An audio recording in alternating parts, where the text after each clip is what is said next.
அனைத்து YouTube channel நேயர்களுக்கு வணக்கம். பணக்காரரையாகும் ஒருவருடைய ஜாதகத்தில் யோக அமைப்பு எப்படி இருக்கும்?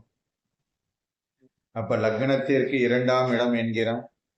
அந்த தனஸ்தானத்துடைய அதிபதி லக்னத்திற்கு 11ஆம் இடத்துக்குரிய கிரகத்துடன் சேர்ந்து ஏந்திர திரிகோண ஸ்தானத்தில் அமர்ந்திருந்தால் அந்த ஜாதகர் நிச்சயம் பணக்காரர் ஆவார்.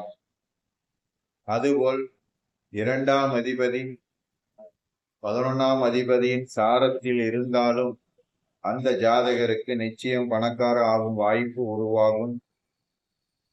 11ஆம் அதிபதி 2ஆம் அதிபதியின் சாரத்தில் அமர்ந்திருந்தாலும் அவருக்கு தேவையான அளவு வசதி வாய்ப்புகளை நிச்சயம் அந்த ஜாதகருக்கு ஏற்படுத்தி கொடுக்கும். நன்றி.